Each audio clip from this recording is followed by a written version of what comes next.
Hello guys, how are you doing? I just wanted to have a little chat today about LivingDNA. So I recently got some updates sort of on LivingDNA, and I'm sure anyone else who's done the LivingDNA test has as well. So it seems that they have upgraded their sort of relative finder, or I can't remember the word, is it relative finder? It's where it matches you with other relatives. So initially when I did this test, I had no matches. And that's okay. I mean, I didn't think that was really their thing. I thought Ancestry was bigger on the matches and my heritage, but so I didn't have any matches and I didn't worry about that. And recently I had like one match, but when I clicked on the match, it said that the person was deceased and there was no way of contacting them, or I guess the administrator of, I mean, of course you can't contact them. Duh. The person who was managing their kit, I couldn't contact that person. So I didn't worry too much about it. But last week when I had a look, there was like hundreds of matches. So I believe that they've actually done some sort of upgrade that has enhanced their matching system. So if you've done a LivingDNA test, you should totally go and check it out, because you never know, sometimes those matches can be really helpful. For me though, they have not really been. I contacted probably, I think, my top 5 or 6 matches. I didn't want to go too far down because if it's not a very strong match, I don't usually bother. But I didn't really have much luck. Most of them didn't reply. Only 2 people replied. The tricky thing with LivingDNA is you don't really have a family tree on there. It's just your DNA. So you can see the regions that you are from and you can see your matches, but when you match with someone, you can't really say, hey, take a look at my tree and let's see where we're matched. So the people that I contacted, I just initially said, do you want to try to figure this out?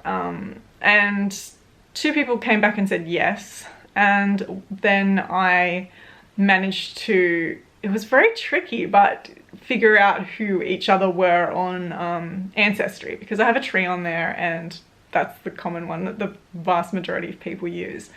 But I don't know about the rest of you, but I often have a lot of problems with the Ancestry sharing, like sharing your tree. I have a private tree, and so I invite people to view my tree when I want them to see it. And when I try to send the invitations though, I don't know where they go, but the vast majority of the time they just seem to disappear. The person will say, no, I never got it, or whatever. Like, some people do. Some people get it fine. So they have a few options. It's like you can invite the person by their username or by their email address. And they have a new option too where you can share with a link. The link didn't seem to work. It is still in the testing phase, so maybe it's just really not that good yet. Sorry, the camera cut me off. I found the invites by username, I can't even say it, username. I found the invites by username not to be particularly helpful. They hardly ever go through. So I usually use the email address, and that's sort of hit and miss. But I sent, anyway, I've gone completely off topic, I'm just rambling. Anyway, I invited these 2 people to view my tree, and one of them got the invite fine. The other one said that she didn't get the invitation, and she said, can you send it again? I sent it again. Nope. Can you send it again? I sent it again. Nope. I tried like 4 times.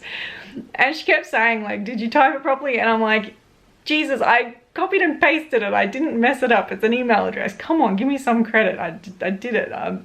It's not me. It's the Ancestry website. Anyway, after like 4 or 5 times, I was like, look, I'm just going to leave it for today and we'll give it 24 hours and I'll try again tomorrow. And so I did that. I tried the following day, and then she said, nope, still not getting it.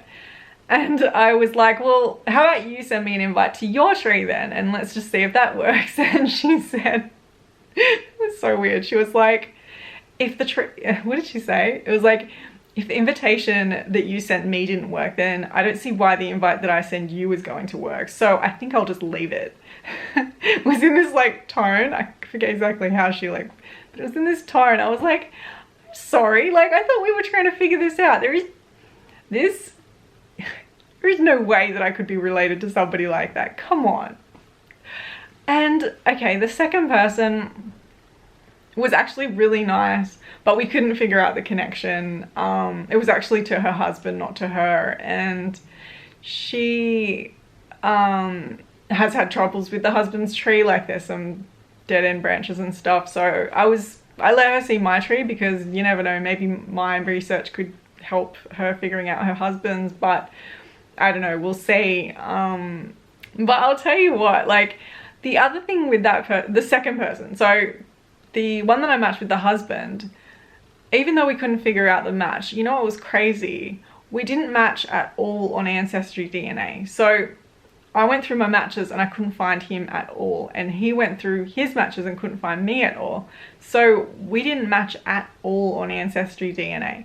But on LivingDNA, it said that we shared like 27 centimorgans or something, and we were likely 3rd to 5th cousins, which is decent sort of like matching. So I don't really understand the difference there. Like how could we match so closely on one platform but not at all on another? I didn't know what to make of that. So I don't know if one of them has better technology than the other, or I don't know. Like what do you think? Have you ever had that happen where you DNA match strongly with somebody on one and not at all on another? I just thought that was really odd. So, I mean, I guess we'll see. Like, LivingDNA is fairly new in its sort of relative matching thing, so maybe there's some kinks to iron out. Then again, you know, they've been really improving all of their stuff lately, so I actually sort of think that their technology is pretty good. Anyway, I would love to hear from you if you have had a look at your LivingDNA matches, if you've had any luck with connecting with somebody and actually expanding your tree. And also, have you matched with someone on one platform and not another? Like, especially a really strong match. That's crazy to me. Okay, that's it. That was my little story time rant. But yeah, do let me know if you have had any of these experiences. Thank you so much for watching and hanging out with me today. If you enjoyed this video, please give it a thumbs up and hit the subscribe button because it really helps out my channel if you do. And go and have a great day and happy researching. I'll see you soon in my next video. Bye!